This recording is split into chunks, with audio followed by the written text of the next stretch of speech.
The door was already open when Riven got home. Not cracked, not swinging, open, wide, like someone wanted him to see exactly what was inside. He stopped at the threshold, groceries in both hands, heart doing something ugly in his chest. The living room looked untouched, couch still crooked from where Zara had been jumping on it that morning. The TV remote on the floor, a sippy cup tipped sideways on the coffee table. Normal. Too normal. He stepped inside slowly. Set the bags down without a sound. Zara? He called out. Nothing. Kobe? Amara? Still nothing. And then the sound of small feet running. All three of them hit him at once, arms wrapping around his legs, laughing like they'd planned the scare. Riven exhaled hard, pressed his hand to the back of Zara's head. Held on. Who left the door open? He asked, voice flat. Kobe pointed at Amara. Amara pointed at Zara. Zara buried her face in Riven's thigh. He locked it, checked it twice. Stood there a moment longer than he needed to, because 3 weeks ago, someone had left a note under his windshield wiper. No name, just 6 words. We know where you moved to. Riven hadn't slept right since. He looked down at the 3 faces still watching him. Zara's eyes, wide and dark. Kobe already bored and heading back toward his toy cars. Amara reading him. Always reading him. Even at 4 years old, that girl missed nothing. He smiled. Made it reach his eyes because she'd know the difference. Go wash up, he said. I made your favorite. He hadn't made anything yet. But he would. Because that's how this worked. That's how it had always worked. Riven figured it out. Riven fixed it. Riven showed up even when he was running on 2 hours of sleep and a gas station coffee and the kind of fear that doesn't have a name. He moved to the kitchen window, looked out at the street below. A black SUV sat parked directly across from the building. Engine off. Windows tinted. It wasn't there this morning. Riven's hands went still on the counter. It wasn't there this morning. Riven Okafor didn't have bad days. He had bad mornings that turned into bad afternoons that turned into nights. He couldn't explain to anyone because no one was there to explain them to. This morning, the ceiling fan was broken again. 3rd time in 2 months. The landlord wasn't answering. The apartment was already hot at 6:15, and all 3 kids were awake before the alarm. Kobe had knocked his cereal off the table. On purpose, Riven was almost certain. Zara had cried because her sock had a loose thread, and the thread touched her toe, and apparently that was a Category 5 emergency. Amara had watched all of it from her chair with her arms crossed like a tiny, disapproving grandmother. You're going to be late, she said to Riven. She was 4. I know, baby, he said, already on his knees wiping up milk. You said that yesterday. I know. And the day before. He looked up at her. She looked back, completely serious. You're right, he said. I'm going to be on time today. He wasn't on time. He dropped them at Miss Durrett's by 7:48, kissed each of them on the forehead. Kobe wiped it off immediately, which Riven pretended not to see, and made it to the bus stop just as the 810 was pulling away. So he walked. 12 blocks in August heat with a laptop bag cutting into his shoulder and the black SUV from last night already gone from the street. Which was either good news or the kind of news that was still bad, just quieter. He got to the office at 8:52, clocked in, pulled up his client files. Riven worked as a data coordinator for a mid-sized financial services firm. It wasn't glamorous. It wasn't what he'd planned. But it had insurance, flexible hours when he negotiated hard enough, and a supervisor named Gerald who didn't ask too many questions as long as the work was done. That counted for something. What it didn't have was enough money. Not for 3 kids. Not for the school fees he'd seen coming since last spring. Not for Kobe's speech therapy, which the insurance technically covered but only after the kind of paperwork that required its own full-time job. Riven knew the math. Did it every month. Every month it came out wrong. He was managing. Just barely. And managing barely is different from okay. At lunch, he called Miss Durrett to check in. She said Amara had corrected her pronunciation of particularly and wasn't wrong about it. Riven pressed his mouth together so he wouldn't laugh. She's sharp, Miss Durrett said. A pause. They all are. Those kids are different, Riven. He knew what she meant. He chose not to hear it. They're just kids, he said. I'll pick them up at 5. He hung up, sat for a moment. Different. That word kept following him around like a shadow he couldn't shake. The way Kobe had lifted a dining room chair at 2 years old without breaking a sweat. The way Amara's eyes sometimes went still and focused like she was tracking something the rest of the room couldn't detect. The way all 3 of them, when they got scared, didn't cry. They went quiet, alert, like animals calculating a threat. Riven told himself it was just personality.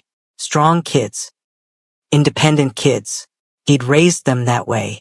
He told himself that. It wasn't dinner time yet when he got home. He had exactly 40 minutes before pickup.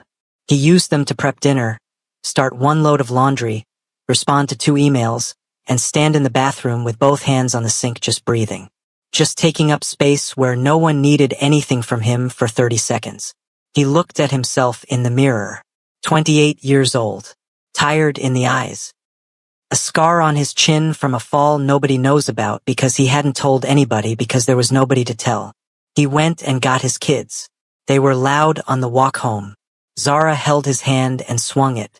Kobe walked 3 steps ahead like he was leading the expedition. Amara stayed close to Riven's side, and about halfway through the last block she tugged his sleeve. He looked down. Why don't we have a dad? She asked. Just like that. Quiet and direct. The way she said everything. Riven's chest did that ugly thing again. That tighten and drop. He didn't answer right away. You've got me, he said finally. Amara considered this. She didn't look satisfied. But she didn't push. Not yet. They got inside. Riven locked the door. Checked the window. The black SUV was back. Same spot. Same tinted windows. And this time the engine was on. 4.5 years ago, Riven didn't know what fear felt like in his body. He thought he did. He'd been scared before. Normal scared. Tess didn't go well scared. Almost missed the rent scared. That kind of scared had a shape to it. Had edges. You could hold it still and look at it. What happened at the Harmon Foundation Gala was different. That night started normal. Almost unremarkable. Riven had gotten the invitation through a work connection. A colleague who'd pulled out last minute and handed the ticket off because the dress code was strict, and he didn't feel like ironing. Riven had gone because he didn't get out much. Because free food at a ballroom sounded like something a person should say yes to. He remembered the chandeliers. The kind that cost more than his car. The marble floors and the string quartet and the smell of something expensive he couldn't name.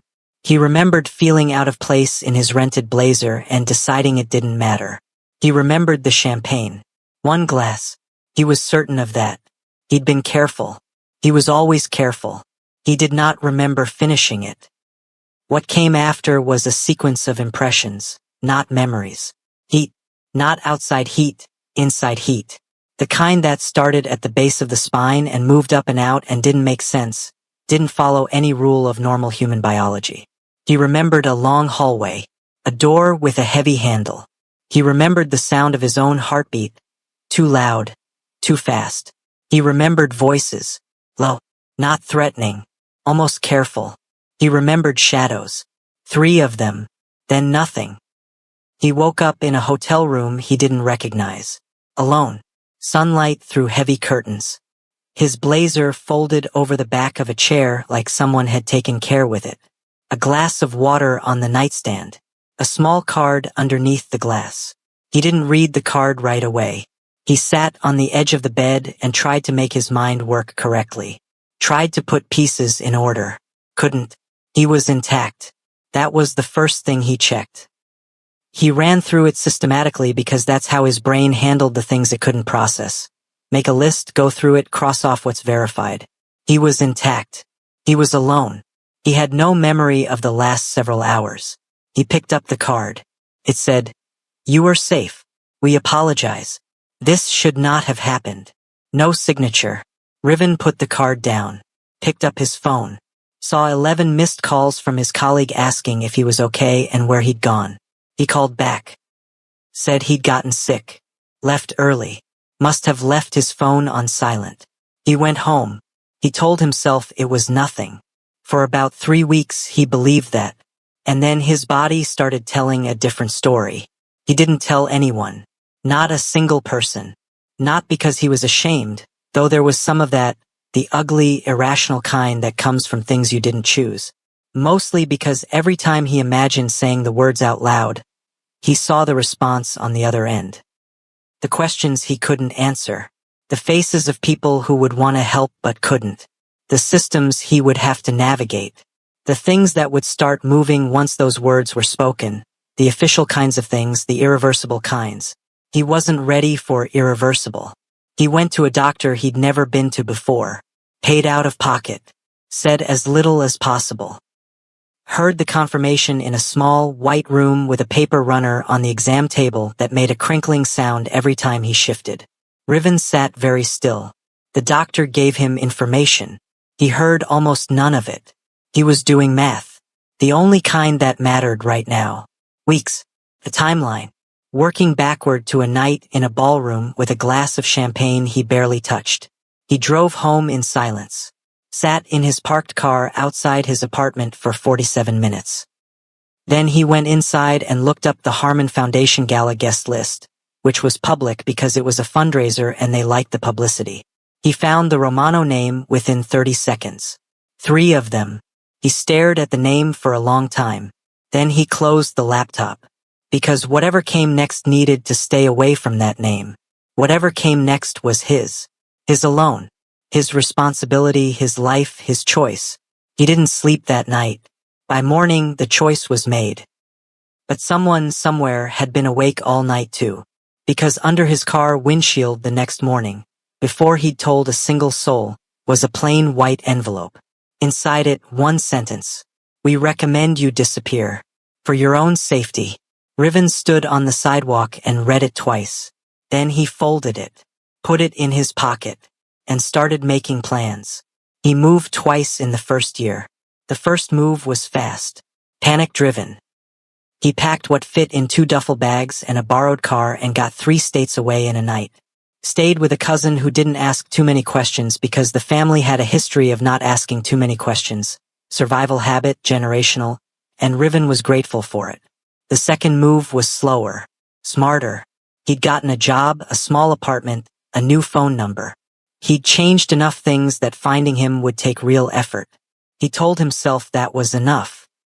He was showing, by then, not a lot, but enough to know that hiding wasn't a permanent option. Eventually the world was going to see what he was carrying and he'd have to have answers ready. The answers he prepared were simple. Anonymous donor at a fertility clinic. He'd wanted to be a parent. He'd done it alone. Clean. Closed. Final. No one dug deeper. Most people nodded and smiled and said something about how brave that was.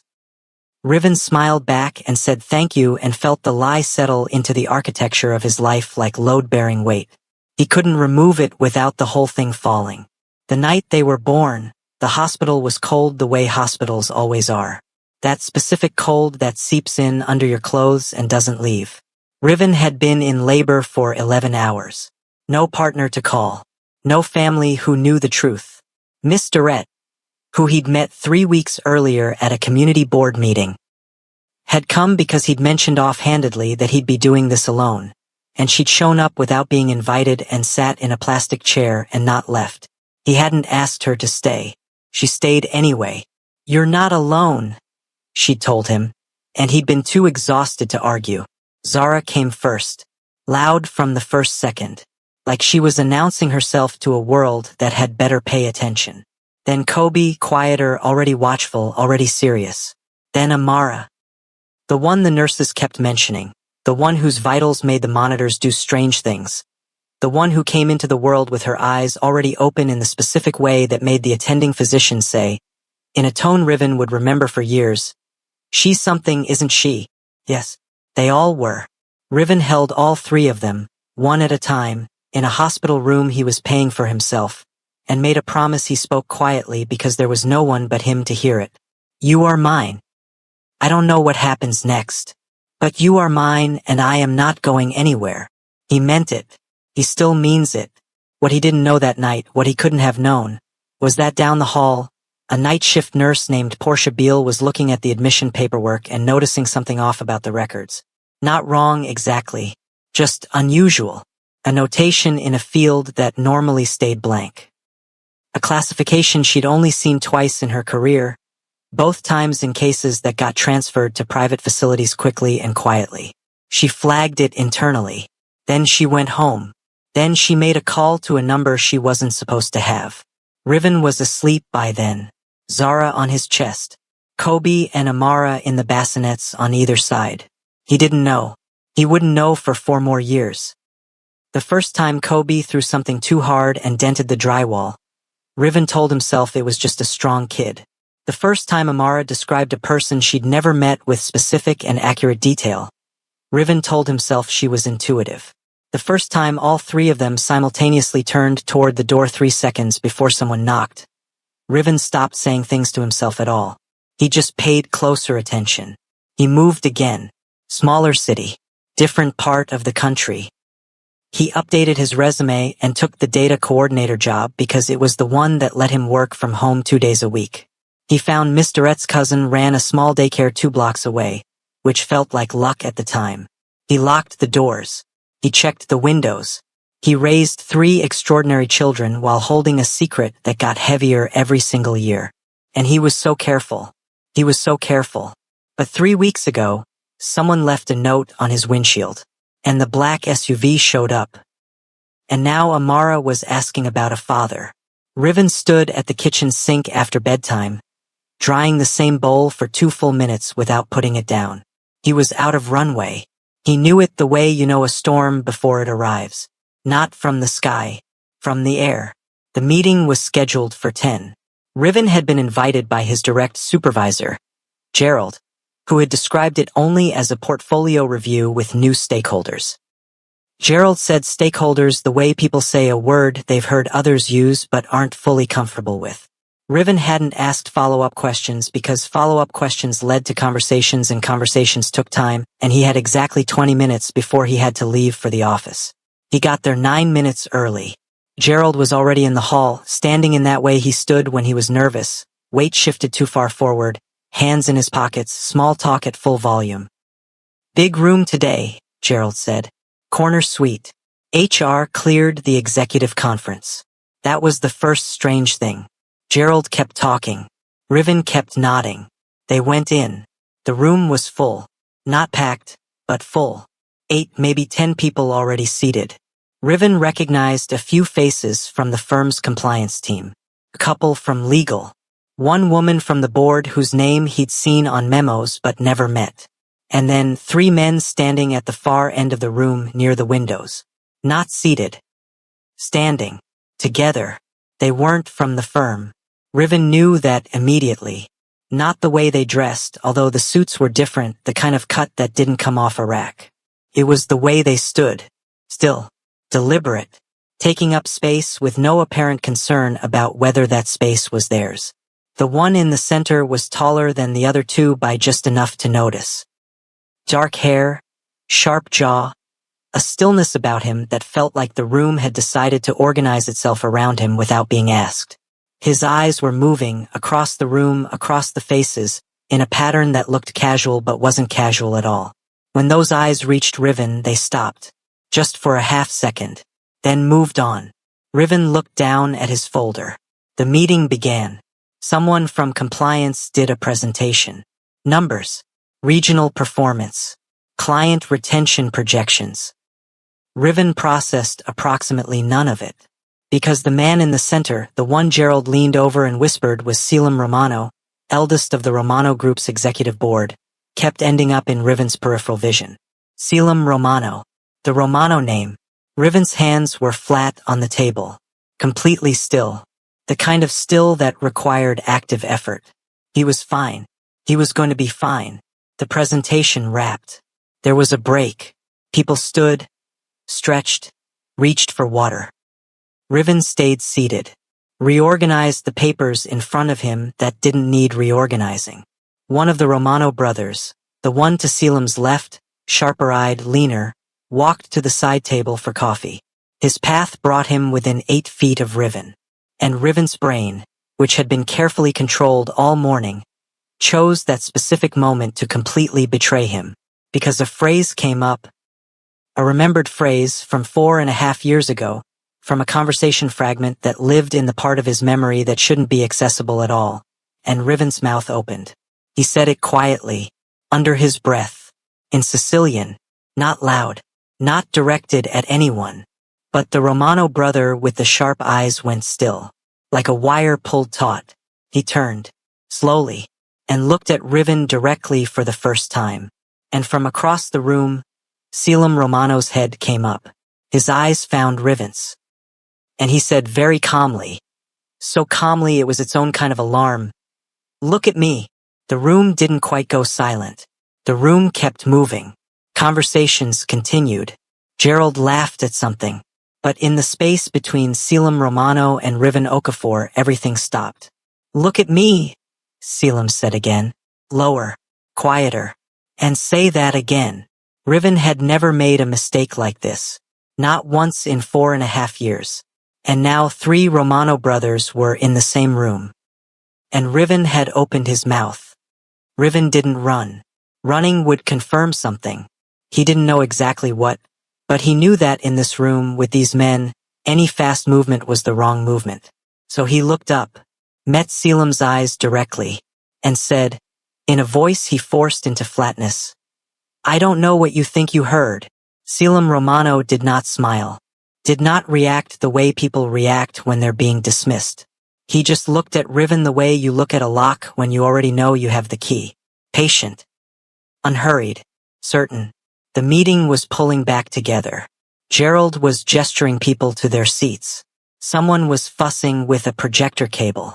Selim sat, across the table 2 seats down. Close enough. His brothers, Riven caught their names as Gerald did introductions. Dario and Soren, settled in flanking positions with the kind of unconscious synchronization that came from years of moving together. 3 of them. Always 3. Riven stared at his folder. The second half of the presentation got through 40% of its slides before the break for questions. Selim asked 2 of them. Precise questions. The kind that told you whoever was asking had already done the reading and was now testing the room. Gerald answered both wrong. Riven knew because he'd done the reading too. He said nothing. Dario, the sharp-eyed one, the one who'd been near the coffee, watched Riven for most of the session. Not aggressively, not obviously. But Riven felt it the way you feel a temperature change. Slight, specific, impossible to ignore. At the second break, Riven stood, picked up his folder, and headed for the door. He made it 4 steps into the hallway. "You moved fast." Dario's voice behind him. Easy, almost conversational. Riven turned. "I have another meeting." "You don't." Dario glanced at his watch. "Gerald said your schedule cleared after 11. "Gerald. Of course. What do you want?" Riven said.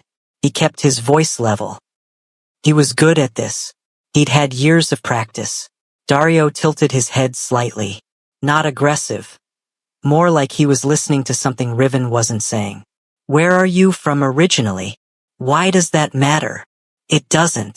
Dario paused. Then, that phrase you used in there. Where did you pick that up? "I studied languages in school." Sicilian isn't taught in school. Riven's jaw was tight. He could feel it. He made his face do nothing. "Can I help you with something work-related?" he said. Dario looked at him for a long moment, then stepped back. Half a step. Giving him room in the way people give room when they want you to feel like you're choosing to stay. "You smell familiar," Dario said, quietly, like he was saying it more to himself than to Riven. And there it was, that word. Familiar. Riven's whole body went cold. "Excuse me?" Dario met his eyes. Something moved across his expression, not recognition exactly. More like the feeling you get standing in front of a door you've stood in front of before. "I don't mean anything by it. He stopped, frowned, like the words weren't cooperating. Have we met? No, Riven said. Immediately. Definitively. Dario held his gaze. Okay, he said slowly, like he was filing the answer and deciding later what to do with it. Riven turned and walked. Didn't run. Walked. He got to the elevator, pressed the button, watched the numbers descend. His reflection in the polished metal doors was a stranger.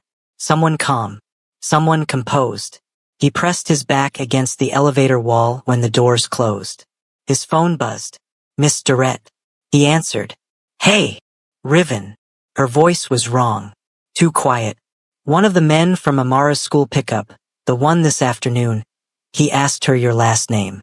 He asked it specifically. She didn't answer. She came and got me. That's my girl. That was his first thought.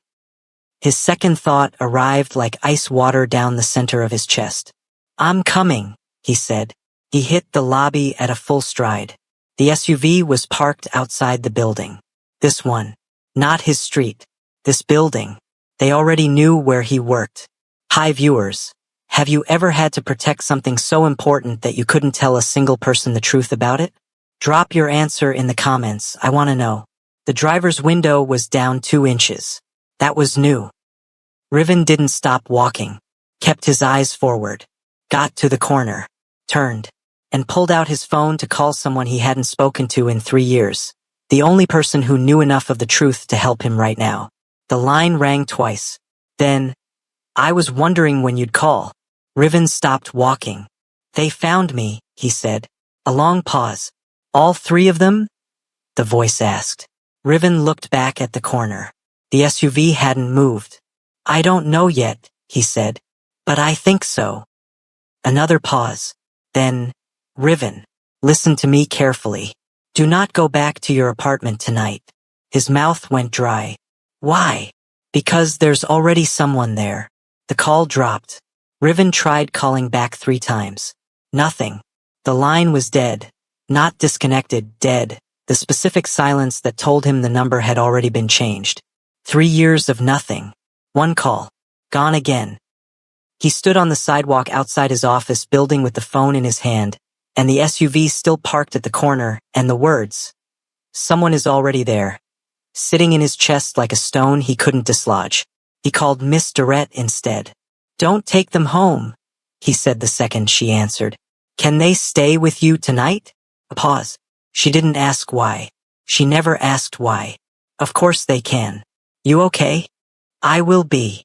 He wasn't sure that was true. He found a coffee shop 3 blocks from the office. Corner table. Back to the wall. He pulled out his laptop, ordered nothing, and spent 40 minutes doing what he should have done 4.5 years ago. He looked up the Romano group. Not the public version. Not the press releases or the Forbes mentions or the Foundation Gala pages. He went deeper. Cross-referenced. Legal filings. Property records. Corporate structures that folded into other corporate structures like origami. 3 brothers. Selim, Dario, Soren. Selim, CEO, public face, the one with the jaw and the stillness. Dario, chief strategy officer. Sharper, quieter, the one whose questions never appeared in meeting minutes. Soren, the third. Younger than the other 2 by 2 minutes, if the one profile that mentioned it was accurate. Rare public appearances. Described in one investigative piece from a European outlet, since taken down, as the one the other 2 listened to. Riven read that twice. Then he sat back. Because Soren hadn't spoken once during the entire meeting. Hadn't moved much either. He'd been at the far window when Riven walked in. He'd been at the far window when Riven left. The whole time watching. Not Riven specifically. Just watching everything. Filing it away. Riven thought about Amara. The way she sat at breakfast, arms crossed, watching all 3 of her siblings. He stopped thinking about it. He needed a plan. An actual plan. Not the kind that was really just waiting dressed up as action. A real one. Step 1, get to his kids. Step 2, get out of the city. Step 3, his laptop pinged. A calendar notification. Automatically synced. A meeting request that had not been there this morning. sent directly to his work calendar at 4:47 p.m. from a Romano Group internal address. Title, Brief Follow-Up, Conference Room C. Now, Riven checked the time. 4:51 p.m. He stared at it. They were in his work calendar. That wasn't a security breach. That was a message. We are already inside. We are already close. And we are still choosing to ask politely. His phone buzzed. Unknown number. He answered. Silence for 2 seconds. Then Soren Romano's voice, and Riven knew it was him immediately, because it was the quiet one, the one that carried its own weight. Mr. Okafor, you should come to the meeting. Why? Riven said. Because if you don't, we'll have to come to you. Another pause. That would be less comfortable, Soren added. Not a threat, just information. Riven closed the laptop slowly. Then he went back to the building. Conference room C was on the 14th floor. Riven had never been to the 14th floor. The elevator opened directly into a hallway with one door at the end. He walked through it. All three Romano brothers were there. Selim standing. Dario seated. Soren near the window, of course near the window. And on the conference table, facing outward, was a laptop. On the screen, a video call. Miss Duret's face. Behind her, partially visible, three small faces crowded into the frame. Kobe had his arms crossed. Zara was trying to see the screen. Amara was looking directly at the camera like she understood exactly what was happening. Riven's blood went cold. We're not threatening them, Selim said immediately. His voice was even, controlled. This was their idea. Riven looked at him. Amara called from Miss Duret's tablet, Dario said quietly. She found the Romano Group website. She typed in a contact form. It auto-routed to our security team. We called back. A pause. She asked for us by name. The room was completely silent. Riven looked at the screen. Amara was still watching the camera. Still certain. 4 years old. She'd found them. Riven's throat closed. On the screen, Kobe finally uncrossed his arms, leaned forward a little, squinted at whoever was on the other end of the camera, at the 3 men Riven had not introduced, had not named, had spent 4.5 years keeping on the other side of every wall he'd ever built. Are you our dads? Kobe asked. Nobody moved. Run a DNA test. That was all Selim said, quietly, to no one in particular. Not a demand. Not even a question. Just a sentence that landed in the room and didn't leave. Riven closed the laptop. Not slammed. Just closed. Deliberately. Like the act of closing it could put something back in a box it had already broken out of. Couldn't. Miss Duret's face was gone. The kids were gone. But the room was still full of the Romano brothers. And Riven was still standing in the middle of it with no exits that didn't require walking past all 3 of them. He turned to face Selim directly. You don't get to call them yours. He said it like it was a wall. Like enough conviction could make it structural. Selim didn't flinch. Didn't push back.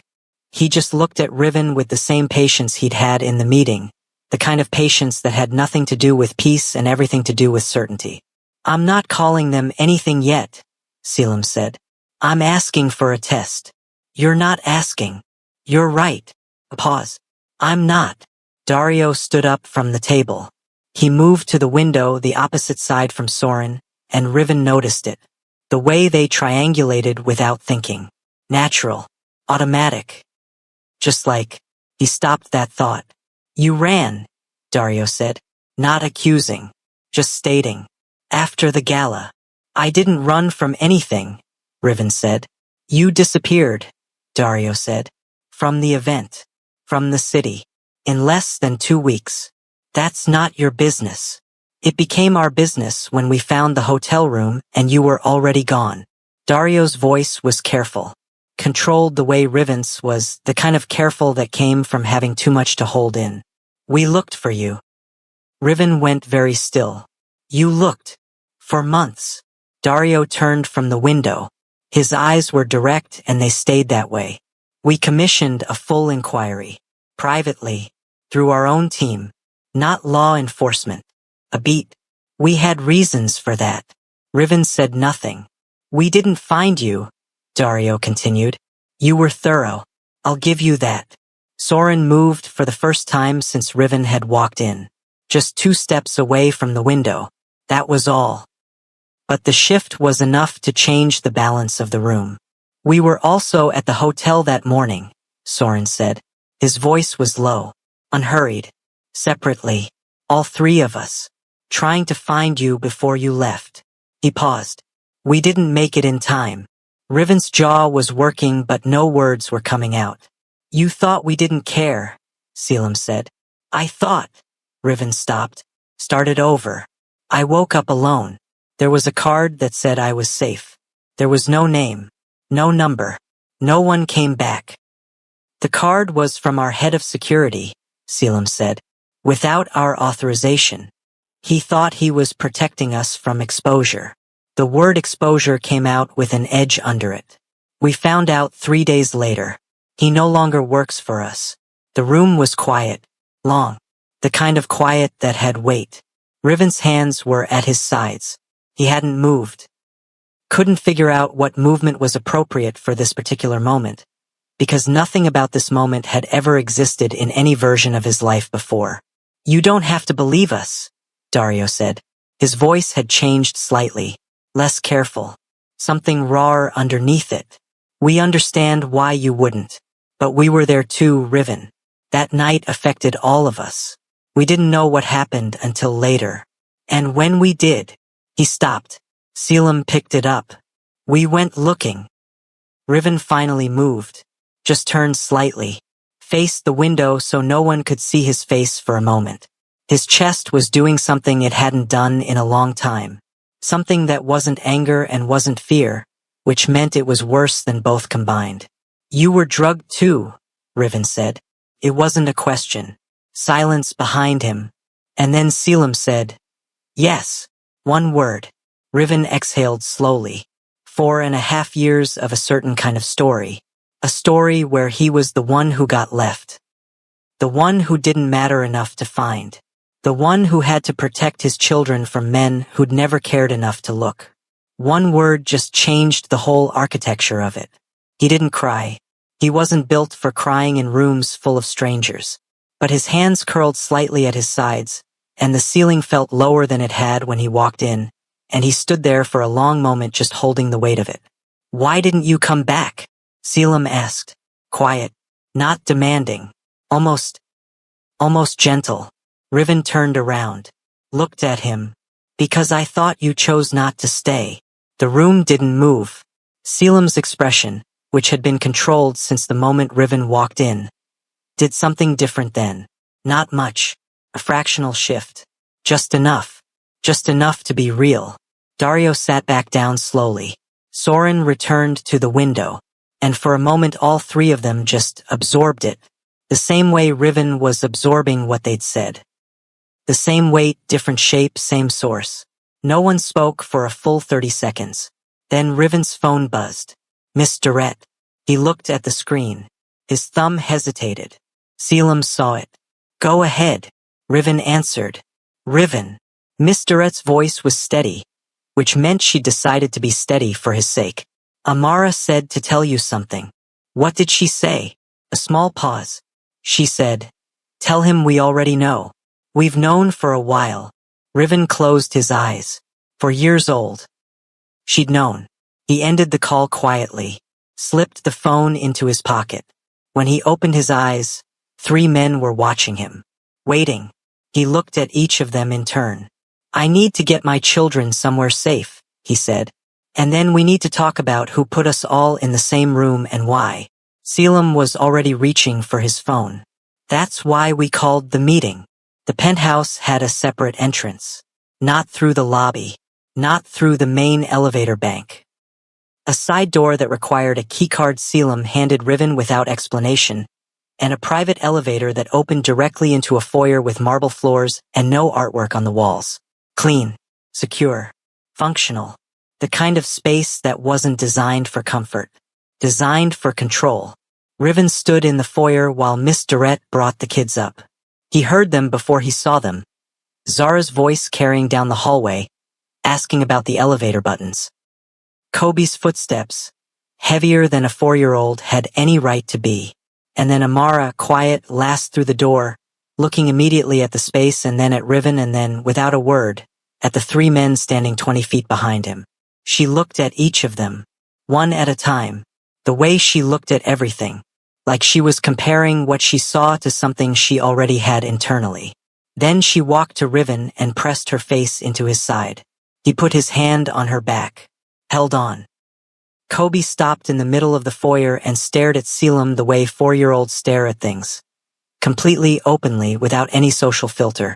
Selim stared back with the same directness, which was either instinctive or the first honest thing he'd done all evening.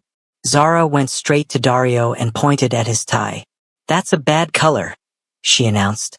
Dario looked down at it. "You might be right." "I am right," Zara confirmed, and moved on to investigate a side table. Miss Durrett caught Riven's eye. Her expression said 100 things. He nodded once. She nodded back. "I'll be at my phone," she said, and left. That was the moment. When the door closed behind Miss Durrett and it was Riven, 3 children, and 3 men in a penthouse none of them had asked to be in. That was the moment the ground shifted. Soren moved first. He sat down on the floor. Just dropped down back against the wall, long legs stretched out, right there in the foyer. Like sitting on the floor in an expensive penthouse was something he did all the time. Kobe watched this with great interest. Then Kobe sat down on the floor directly across from him.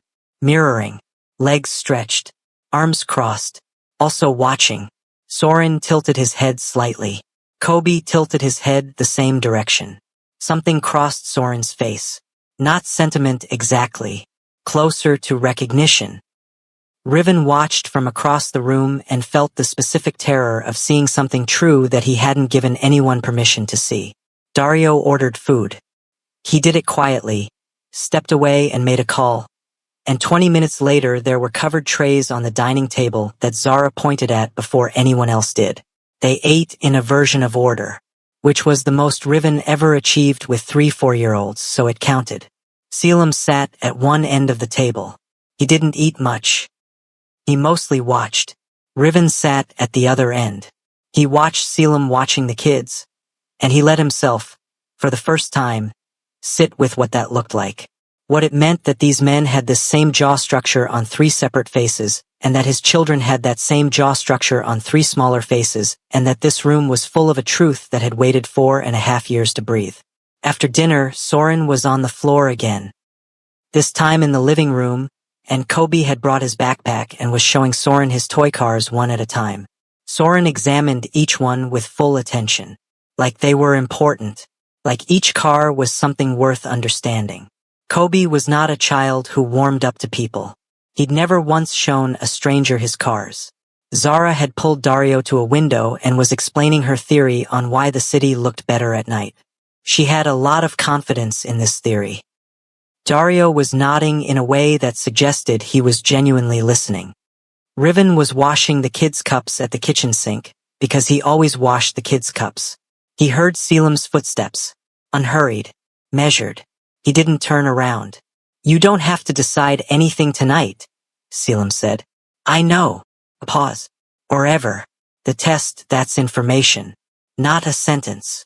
Riven turned the faucet off, set the cups down, turned. Selim was leaning against the counter. Not close, a respectful distance. His jacket was off, sleeves rolled to the forearm.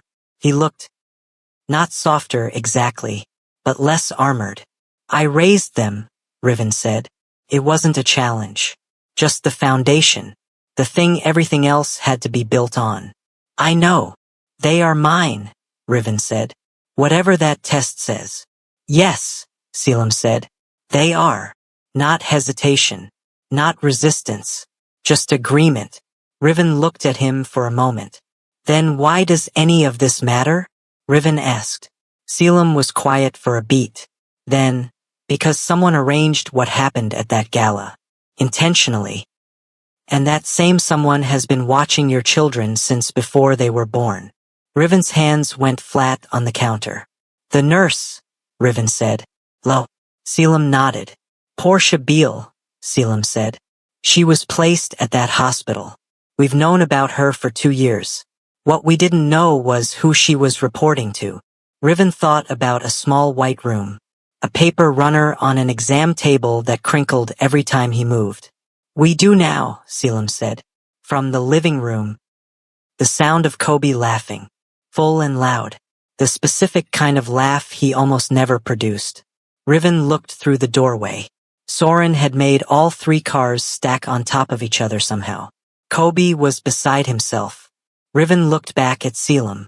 Tell me everything, Riven said. Selim straightened. There's a woman, he said. She goes by Dr. Sylvia Sire. She has been building something for a long time. Your children are part of what she built. The air in the room changed. What does that mean?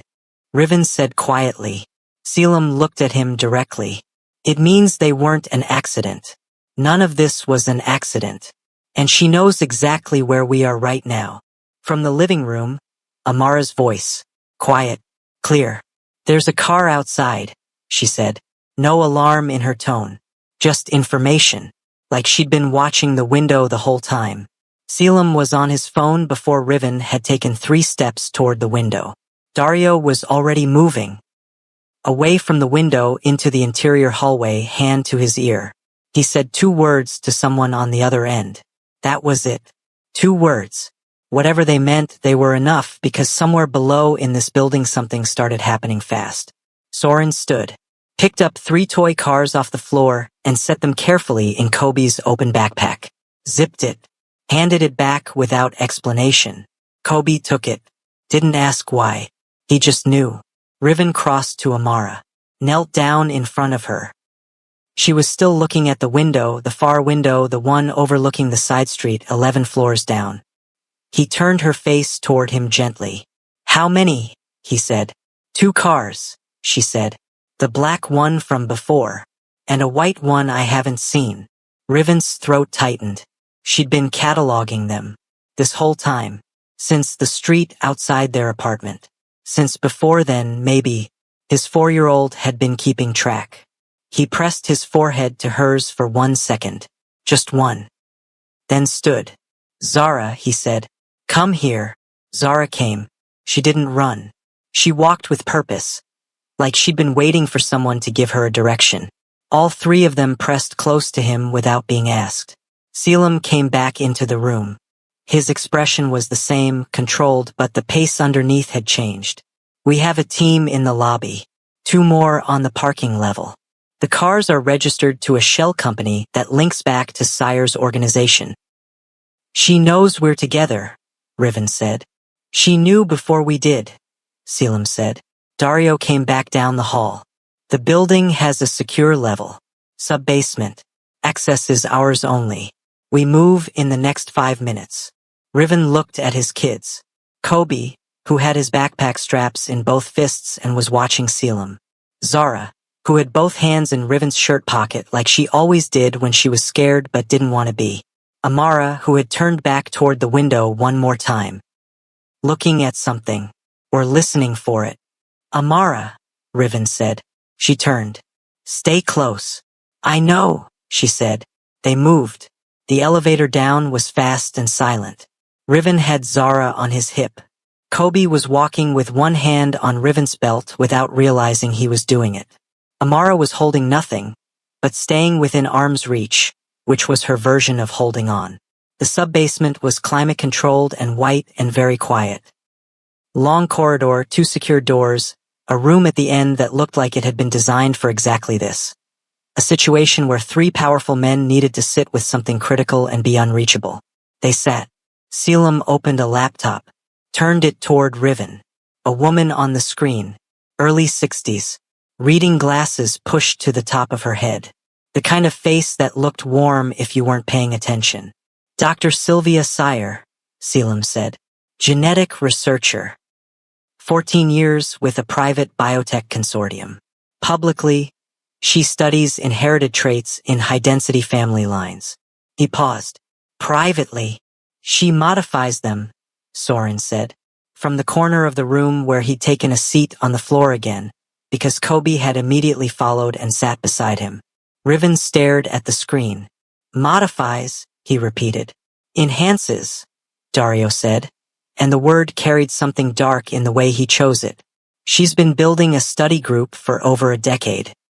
Alpha-omega pairings with specific genetic markers. Children born from those pairings are her research. Riven's hands went still on the table. Your children aren't an accident. He'd heard it upstairs. He was hearing it differently now. She arranged the gala, Riven said. Yes, Selim said. She arranged all of it. The heat, the room, all of it. Yes. Riven looked at Amara, who was sitting beside him at the table, both hands flat on the surface, watching the laptop screen with an expression that was too old for her face. She wants them back, Riven said. She wants data, Dario said. The children are 4 years old. They're at the stage where the modifications become measurable. She's been tracking them remotely through the hospital records, through Portia Beale's reports, through other channels we're still mapping. But remote isn't enough for her anymore. Riven's vision narrowed. Soren spoke from the floor, quietly. 3 days ago, she sent a message to our private server. It came through a legal proxy. He paused. She wants a meeting. She's calling it voluntary. She says if the children are brought to her facility within 72 hours, the information she's gathered about them will be kept confidential. And if they're not, Riven said, everything she has goes public. Medical records, genetic classification, locations, everything. The room sat with that. Zara, who had been drawing shapes on the table with her fingertip, stopped. Kobe had not looked up from the toy car in his hands. Amara said, in a clear, flat voice, she already sent the photos. Everyone turned to her. To who? Riven asked. I don't know, Amara said, but I heard your phone getting messages. A lot of messages. Since we got in the elevator. Riven pulled out his phone. The screen was full. Unknown numbers. At least 40 messages in the last 8 minutes. Some with attachments. Some with links.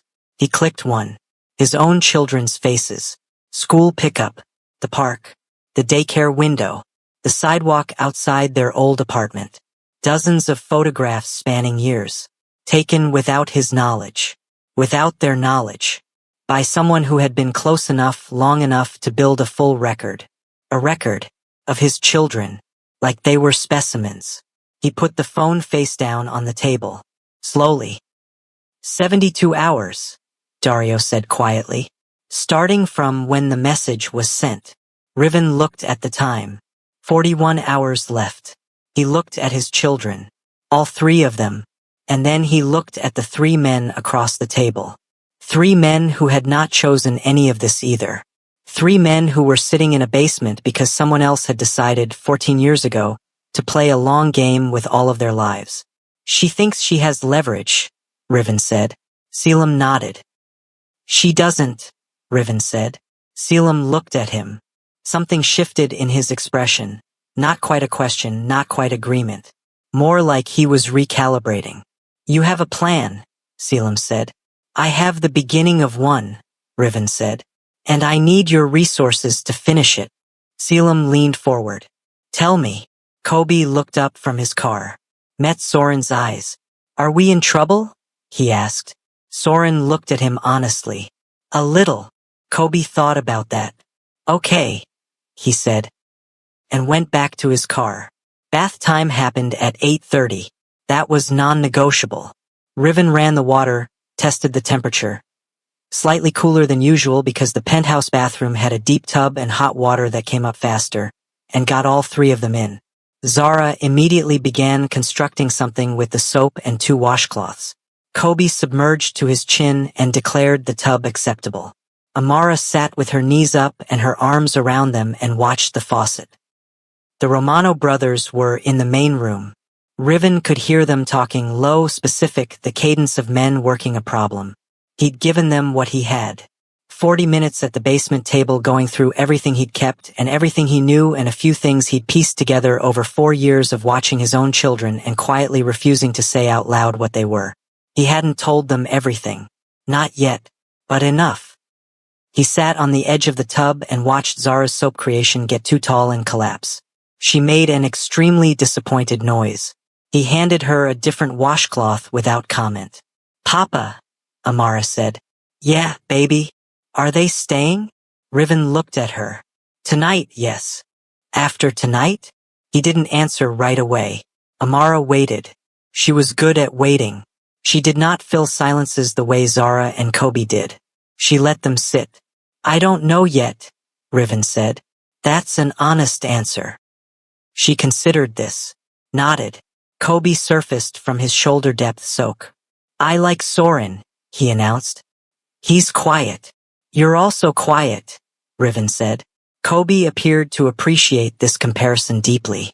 After baths, towels, pajamas, and the specific negotiation over which pajamas, a process that took 11 minutes and should not have, Riven got them into the penthouse's second bedroom, which was oversized and had 2 beds pushed together and 1 narrow cot that Zara immediately claimed and arranged with 3 pillows in an architectural formation. He read to them. He'd brought the book in Kobe's backpack. He always did. This particular book was about a river that changed direction every 100 years, which Amara had requested twice this week for reasons she hadn't shared. Kobe was out by page 4. Zara made it to page 7. Her breathing evened out and her grip on the pillow loosened. Amara stayed awake until the end. He closed the book, set it down, sat with them in the dark for a moment, listening to the specific sound of 3 people. He would walk through fire for sleeping in reasonable peace in a room that wasn't theirs. He turned off the light, went back to the main room. Selim was at the kitchen counter. 2 glasses of water. No grand gesture, just 2 glasses. He pushed one toward Riven when he sat down. Riven took it. "Sire's proxy sent another message," Selim said. "When?" 20 minutes ago. She's moved the window forward. She says she wants a response in 6 hours. Riven set the glass down. "She's getting nervous." "She should be," Dario said from the couch. His jacket was off, sleeves pushed up, a laptop open on the cushion beside him. "We've identified 4 of her data channels in the last 3 hours. Soren's team is isolating each one." "Can you shut them down?" Riven asked. "All of them," Soren said. He was near the window again. He seemed to prefer windows. "But if we move before she commits to the threat, she'll adapt. We need her to fully extend before we cut it." Riven nodded. He looked at the 3 of them. This arrangement of men who had not been in his life yesterday and were now the most important allies he had. He thought about how ridiculous that should feel. He thought about how it didn't. "I want the records sealed," Riven said. "All of them. The hospital data, the genetic classifications, the photos. Whatever Sire has built. I want it locked, removed, and made inaccessible in a way that can't be undone." "That's possible," Selim said. "It takes about 36 hours from now." "Do it." Selim looked at him. "And the test." There it was. The word that had been in the room since conference room C. The word that had followed them into this apartment and sat through dinner and bath time and was still here. Riven looked at Selim.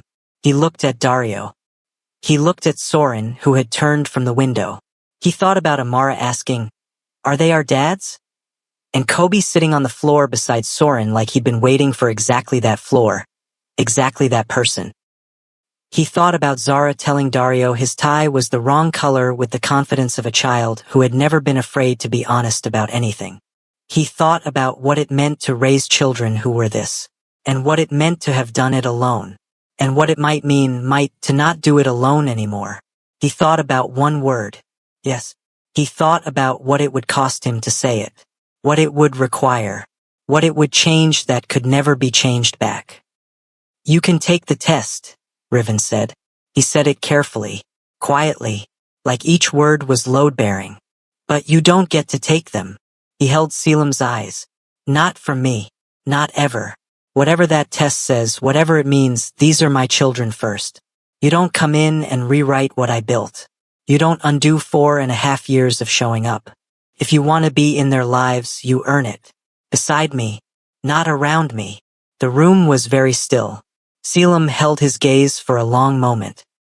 Then he said, "Agreed." No hesitation. No negotiation. Dario leaned back against the couch. Exhaled slowly. Something about the way he did it told Riven that Dario had been holding that breath since conference room C. Soren turned back to the window. "She's making her move?" Soren said suddenly, still looking out. "I just got the alert. She's published a partial data set. Contact at a medical journal. She's starting to execute." Selim's phone was already in his hand. "Then we're done waiting," he said. Riven stood up. "Do what you need to do," he said. "I'll be back." He went to the bedroom. Stood in the doorway. 3 children. 3 sleeping faces. He stood there for a long time. He thought, I didn't choose how this started. I didn't choose any of the circumstances that brought us here. But I choose every day that comes after. He went back to the main room. Selim was on a call. Dario was typing fast. Soren was directing something over a separate line, quiet and precise. Riven sat back down at the table. He pulled the glass of water toward him. He was in this now, all the way in. And somewhere across the city, Dr. Sylvia Sire was about to find out what happens when the people she'd spent 14 years underestimating decide to stop running. A little while later, the bedroom door opened. Soft footsteps. Everyone looked up. Amara came into the living room, one sock on and one sock off, holding her book against her chest. She walked past Riven, touched his arm once as she went, and crossed to Selim. She stopped in front of him. He looked down at her. She looked up at him with the full weight of those dark, certain eyes. Then she held out the book, like an offering, or a decision. Selim looked at the book, looked at her. He reached out, took it. His hand was steady. His expression was not. Amara turned and walked back toward Riven, tucked herself under his arm, closed her eyes. Like that was enough. Like that was the answer to every question anyone in this room had been too afraid to ask directly. Riven pulled her in closer. He looked at Selim over the top of her head. Selim was still holding the book, looking at it, like it was something he hadn't earned yet. And he was right. But for the first time in 4.5 years, Riven thought maybe earning it was actually possible.